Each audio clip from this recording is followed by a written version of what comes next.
Isang magandang araw po sa inyong lahat, mga ka-Church of the Living Faith at muli po ay inaanyayahan namin kayo sa um, panibagong araw for us to discuss about the Word of God. At before po tayo magsimula, tayo po muna ay manalangin. Dakila naming Diyos sa oras pong ito, Ama naming banal.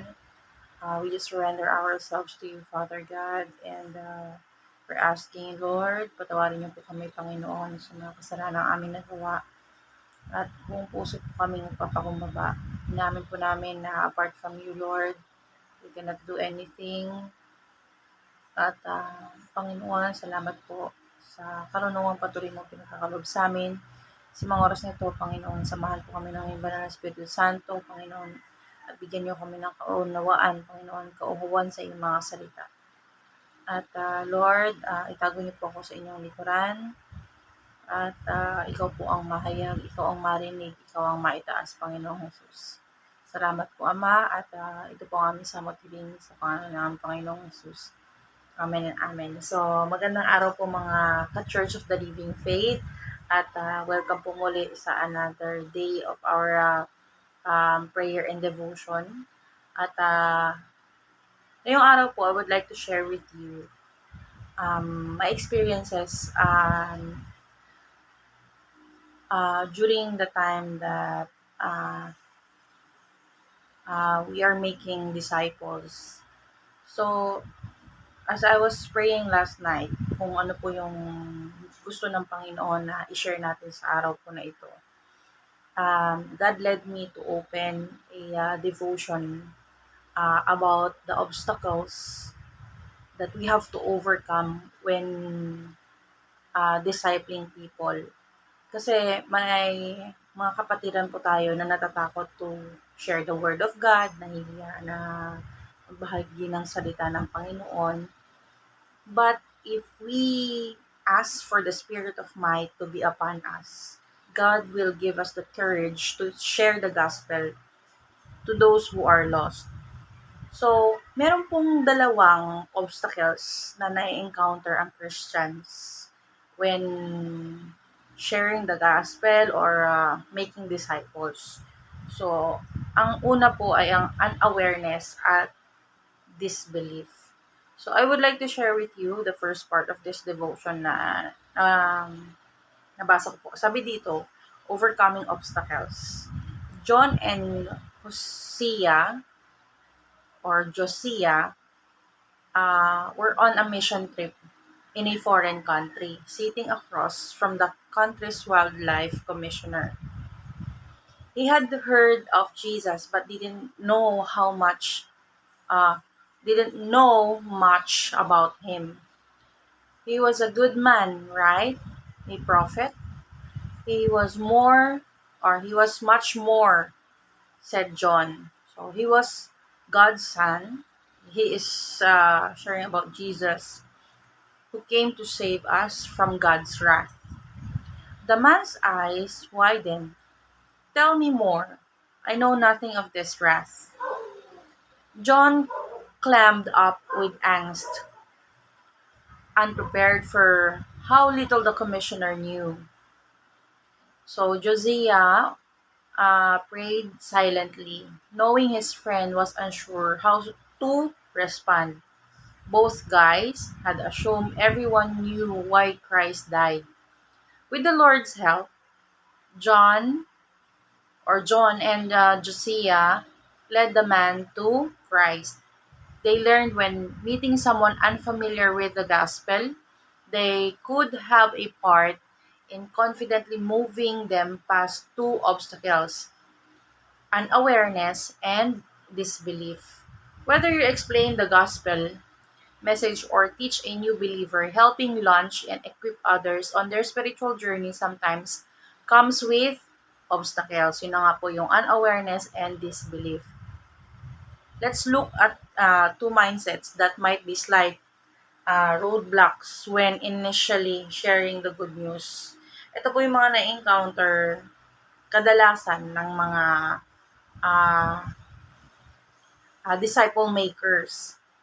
first one is the unawareness. This is someone unfamiliar with Jesus or his message, or they think they understand it better than they do. It's common to freeze up here, not knowing where to start. But this is where we explain why all humanity desperately needs a Savior and how Jesus met that need on the cross.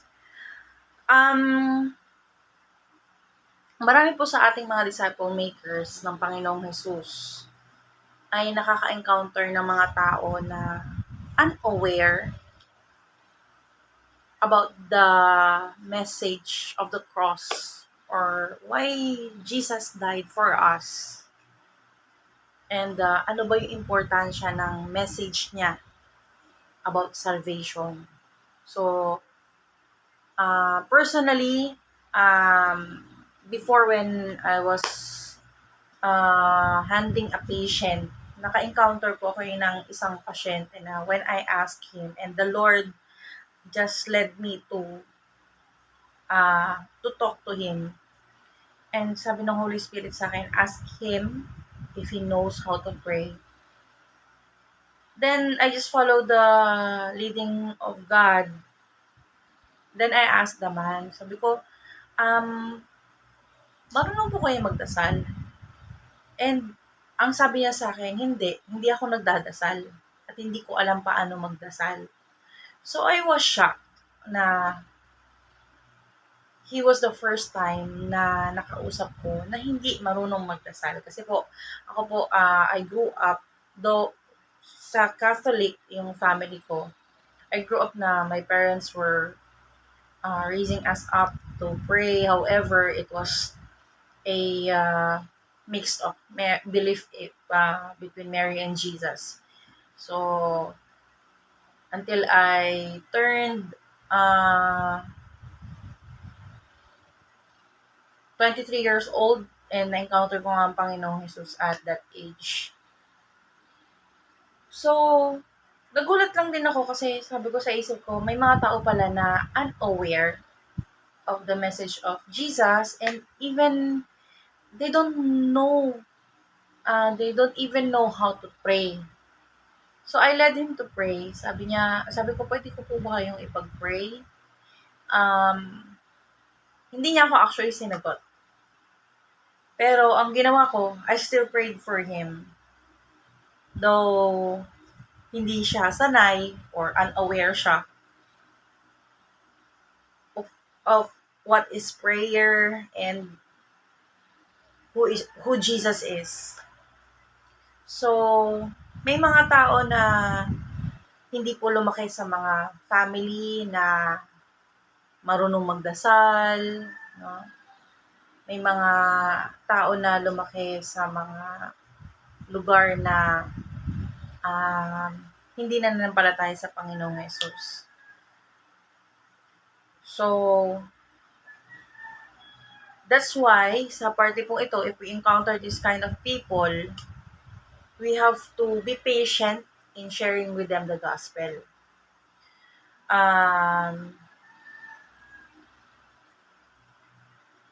At kailangan ipaliwanag natin sa kanila yung kahalagahan ng ginawa ni Jesus sa cross. And meron ding, yung pangalawa is yung disbelief. So sometimes when someone hears about Jesus, they react with skepticism. So ano po ba ang word na skepticism? Skepticism is a questioning attitude or doubt toward knowledge and claims that are seen as mere belief or dogma. So, ito yung mga taong nagkakaroon ng doubt when you share to them about the gospel. A year ago, meron akong napuntahan na isang skincare. And I had my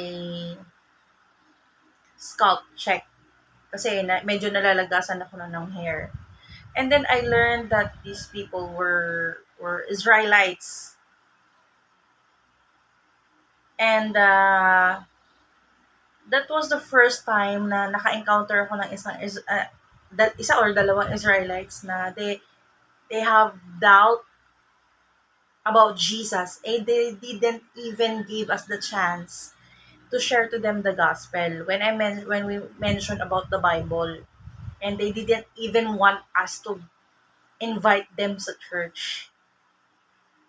And doon ko na-realize na meron palang katotohanan talaga ang salita ng Panginoon na may mga Israelita na hindi nananampalataya sa Panginoong Jesus.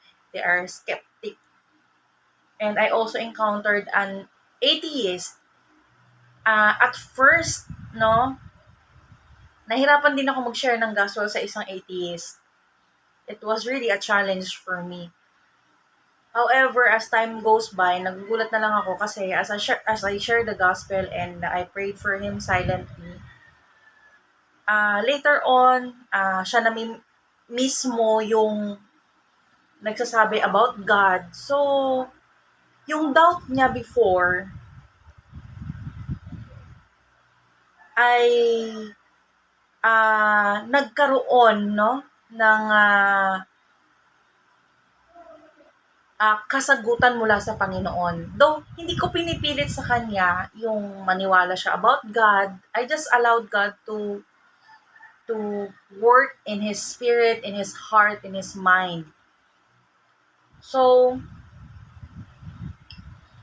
with this kind of people, with people who have unawareness, disbelief about the gospel, about Jesus, we have to be patient and pray for them diligently.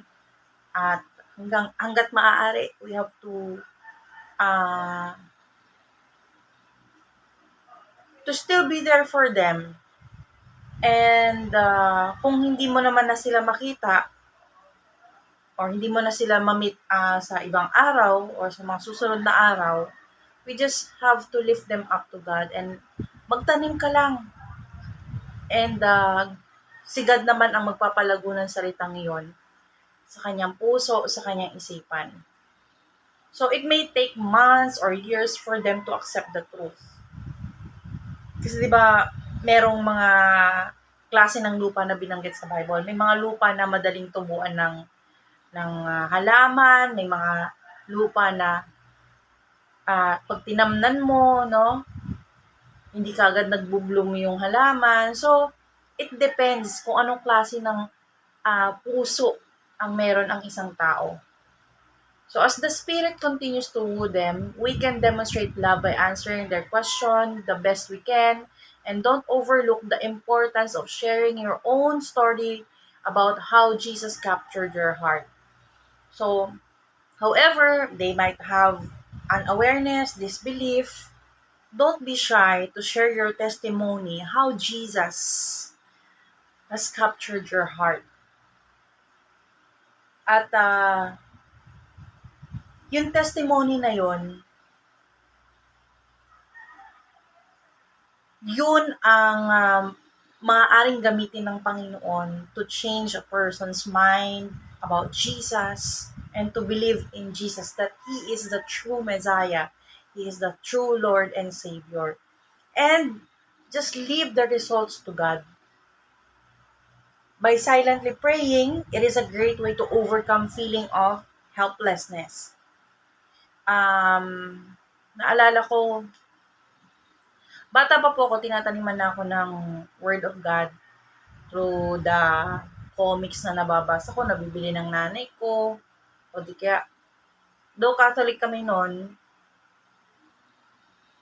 kumbaga, bumibili na nanay ko ng mga Bible, ng mga comics, o di kaya, yung dito malapit sa amin sa may court, merong mga nag-share ng gospel, merong mga film showing, no, para sa mga bata. And naalala ko nga dati, dinidiscuss about heaven and hell. Noong time na yon, naalala ko, tinanggap ko si Jesus as my Lord and Savior. Pero uma-attend pa rin ako sa Catholic Church that time.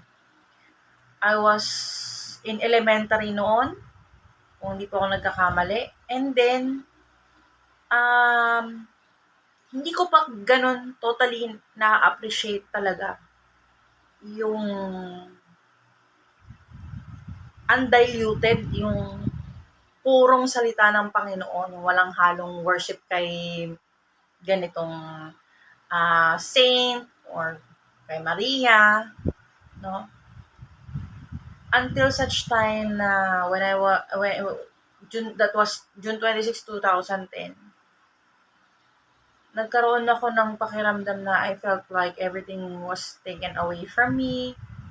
And yung nakakaramdam ako ng parang hindi enough yung pagmamahal na binibigay ng tao sa akin. And I had no peace. And that time na na-encounter ko na ang Panginoong Jesus June 26, 2010, dun ko lalong na-appreciate ang Word of God. Isipin niyo po, elementary pa ako, mula bata pa ako, tinataniman na ako ng Word of God. And then, kumbaga, yung full-blown ng pagka-encounter ko sa Panginoong Jesus, yung talagang mismong nagkaroon ako ng hunger and thirst to know more about God was when I was already 23 years old. So, it took years for me to accept the truth at lalong malinawan tungkol sa kung ano po yung totoo. Though, from that time, June 26, 2010 hanggang ngayon, may mga pagkakataon na hindi ko masabi sa sarili ko na perfectly, hindi ko masabi na perfectly na ilalakad ko yung Word of God, pero nakikita ko naman na may biyaya ang Diyos, sa biyaya ng Panginoon. Kumbaga, lahat ay biyaya ng Panginoon. At yung righteousness na meron tayo is because of Jesus. At it is still God who gives us the ability. It is God's grace na nakakapag-share tayo ng gospel in front of the people, though our lives are not perfect. Pero it's kind of different na din noon at saka ngayon. Before kasi, if may mangyari sa akin, no, sa ibang Diyos ako tumatawag. Ngayon, if something happens in my life, though hindi talaga perfect, pero alam mo yon, alam mo kung kanino mo i-anchor yung faith mo.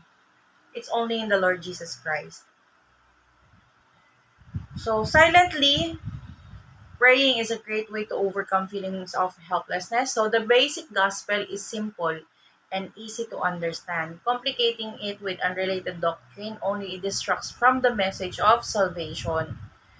So, all you need to communicate is your Bible and these 4 simple truths. So, ito yung mga bagay na dapat maunawaan at ipaunawa natin sa mga dinidisipulo natin for the Lord Jesus Christ. First is that God loves you and wants you to know Him personally. Number 2, humanity is sinful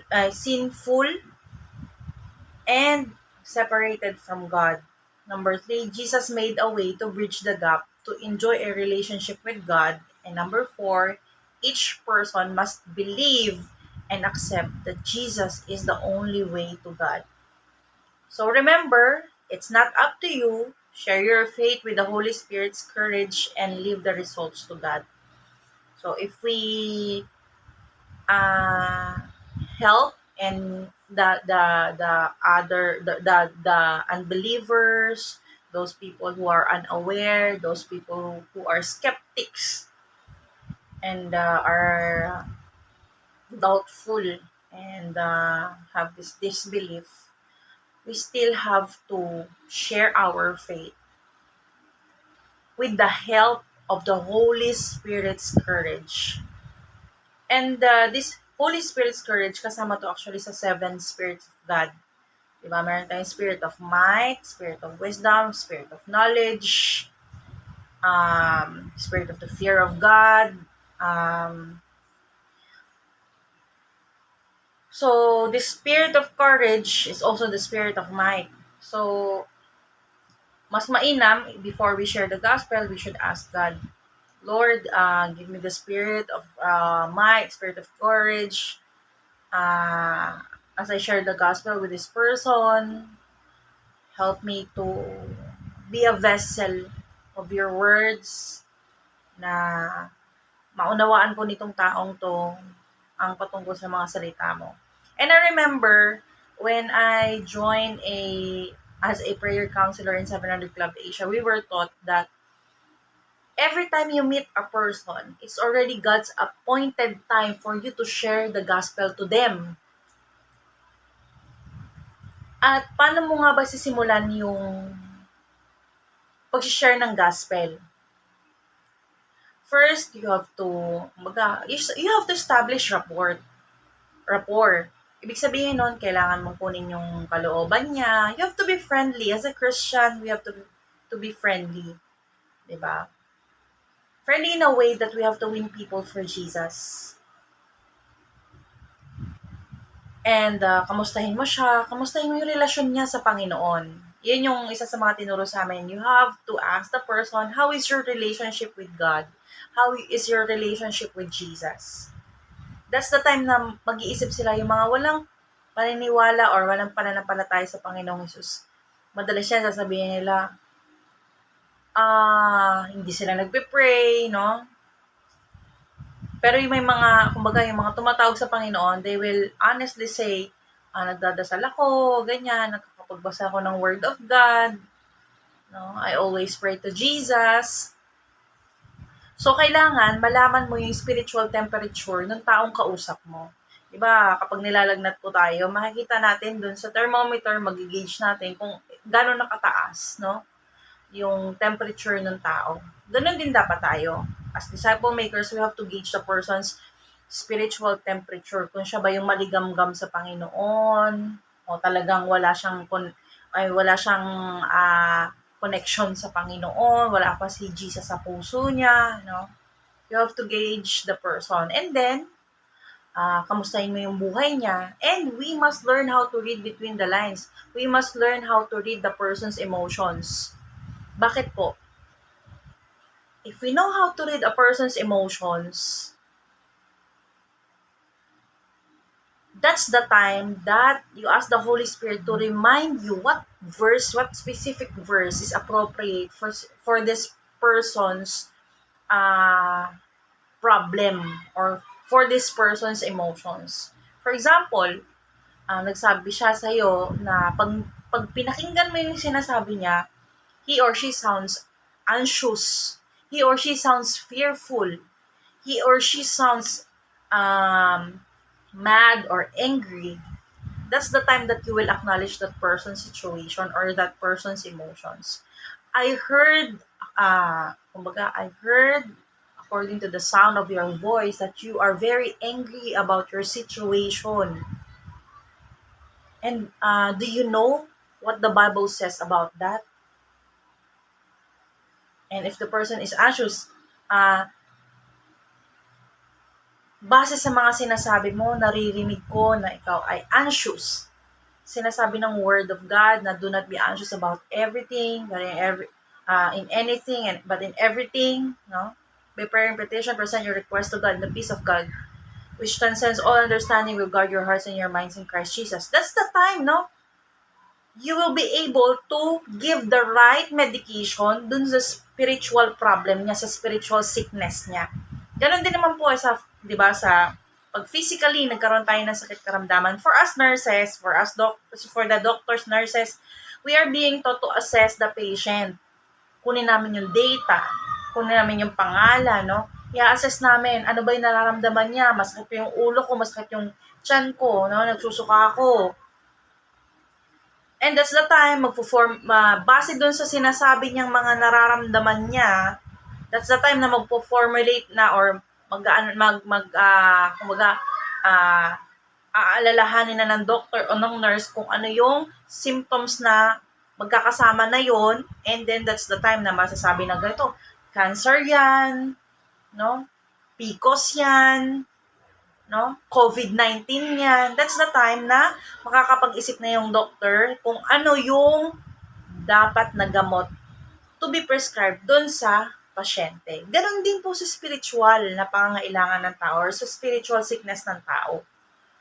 we must learn what is that person's spiritual sickness. And that's the time, no, yung mga naimbak nating knowledge about the Word of God, that's the time that we have to share them the right word from the Bible. That's the time na makakapag-share na tayo ng gospel to them. And alam mo ba si Jesus? Pwede mo sabihin, alam mo ba si Jesus? Halimbawa, you are heavily burdened. Sabi ni Jesus, di ba? And sabi mo dun sa kasama mo or sa kakilala mo na, nababasa ko yung sa iyong mga sinasabi that you are heavily burdened. Alam mo, sabi ni Jesus na, come unto me, all you who are weary, and I will give you rest. So, that's how, as Christians, be able to share the gospel. So, yan lang po ay base lang din sa aking experiences, sa mga natutunan ko before, sa mga trainings na inatinan ko. And it will be very helpful for someone who doesn't even know about Jesus, who is unaware, who has this disbelief about Jesus Christ.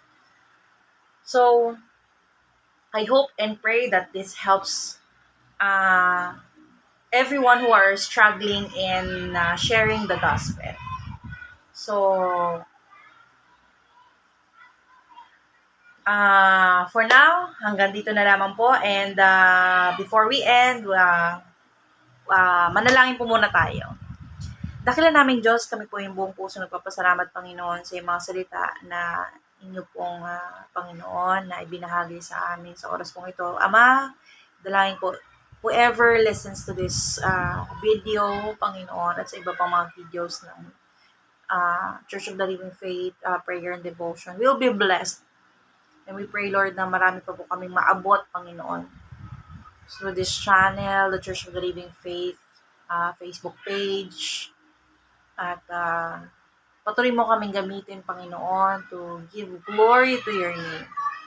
Lord, nagpapasalamat kami for the wisdom, understanding, and help us, Lord, to have courage to share the gospel. Though, hindi kami mga perfectong Christians, Lord, magpapasalamat pa rin kami, Panginoon, that you are using us to be a vessel, Lord,